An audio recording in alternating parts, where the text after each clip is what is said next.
రాష్ట్రం మొత్తం చూసుకున్నట్లయితే మాత్రం ఈరోజు వైఎస్ఆర్సీపీ మాజీ ముఖ్యమంత్రి జగన్మోహన్ రెడ్డి ఆదేశాల మేరకు అయితే మాత్రం విద్యుత్ ఛార్జీలు ఏదైతే పెంపుదల ఉందో దానిపై అయితే మాత్రం నిరసన వెల్లువలతో మొదలయ్యాయి. అందులో భాగంగా రాజంలో అయితే మాత్రం తలే రాజేష్ ఇన్ఛార్జ్ సంబంధించి అయితే మాత్రం ఆయన ఆధ్వర్యంలో అయితే మాత్రం భారీ ర్యాలీ చేసి అయితే మాత్రం ఈరోజు ఏఈ ఆఫీస్కి ధర్నాకు వచ్చి వింతపత్రం ఇవ్వడం జరిగింది. మనతో పాటు తలే రాజేష్ గారు ఉన్నారు. ఆయనతో మాట మనం తెలుసుకుందాం. సార్, ఈరోజు నిరసన కారణం ఏంటి? ఎందుకు ఈ ధర్నా చేశారు? ఏదైతే చంద్రబాబు నాయుడు గారు అధికారంలోకి రాకముందు మాట ఇచ్చారో ఆ మాటను తప్పారు.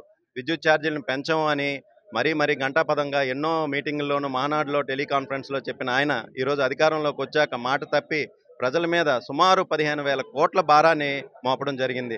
దానికి నిరసనగా ఈరోజు అందరం ర్యాలీగా వచ్చి మెమరాండం వినతిపత్రం ఇవ్వడం జరిగింది. ఫ్యూచర్లో ఇంకా ముందు ఏం మాట ఇచ్చారు ఎలక్షన్ ముందు, ఇప్పుడు ఎలా ఉంది?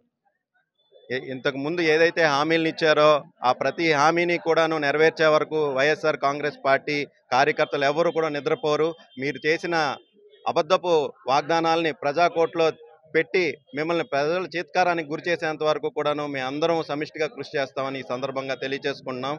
అలానే రానున్న రోజుల్లో 3వ తేదీన విద్యార్థుల భవిష్యత్తుతో చెలగాటమాడే ఒక ప్రక్రియను మేము వ్యతిరేకిస్తున్నాం.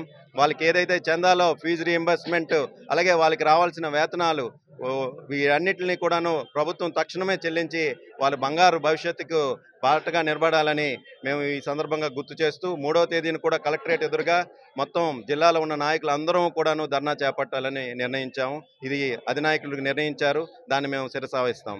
ఎలక్షన్ ముందు విద్యుత్ ఛార్జీలు పెంపుదల ఉండదని చెప్పేసి అయితే మాత్రం హామీలు ఇచ్చారు చంద్రబాబు నాయుడు. ఇప్పుడు ఎలాగా తీరాలుగా ఉంది? ఎలక్షన్ ముందు ఏదైతే విద్యుత్ ఛార్జీలు పెంచం తగ్గిస్తాం అని అన్నారో ఆ మాటల్ని తొంగలో తొక్కిన సందర్భం మనం ఇప్పుడు చూడొచ్చు. ఈరోజు చూస్తే కరెంటు బిల్లులు చూసి సామాన్యుడు అయ్యో రామా అని భయపడే పరిస్థితి ఉంది. ఎలా కట్టాలి ఈ ఛార్జీలు అనేది ఆలోచిస్తున్నారు. ఏదైతే ఎస్సీ ఎస్టీలకు 200 యూనిట్ల వరకు ఉచితంగా గత ప్రభుత్వం ఇచ్చిందో దాన్ని కూడా ఈరోజు చెల్లించలేని పరిస్థితి ప్రభుత్వంలో ఉంది. ఈ కూటమి ప్రభుత్వానికి ఈ ప్రజల ద్వారా ప్రజల నాయకుడిగా హెచ్చరిస్తున్నాము. తక్షణమే మీరు పెంచిన ఈ కరెంట్ రేట్లను ఛార్జీలను అన్నింటినీ కూడా తగ్గించాల్సిందిగా ఈ సందర్భంగా నేను మరొకసారి డిమాండ్ చేస్తున్నాను. ఏదైతే కూటమి ప్రభుత్వం ఎలక్షన్ ముందు హామీలు ఇచ్చిందో విద్యుత్ ఛార్జీలు పెంపుదల ఉండదని చెప్పేసి అయితే మాత్రం చంద్రబాబు ప్రకటనలు పలికారు. ఇప్పుడైతే కూటమి ప్రభుత్వం ఏర్పడి 6 నెలలు అయినప్పటికీ కూడాను విద్యుత్ ఛార్జీలపై సమాయత్తం జరుగుతుండగా అయితే మాత్రం వైఎస్ఆర్సీపీ శ్రేణులు అయితే మాత్రం భారీ నిరసన ర్యాలీ అయితే మాత్రం ధర్నాలు అయితే వెలువెత్తాయి.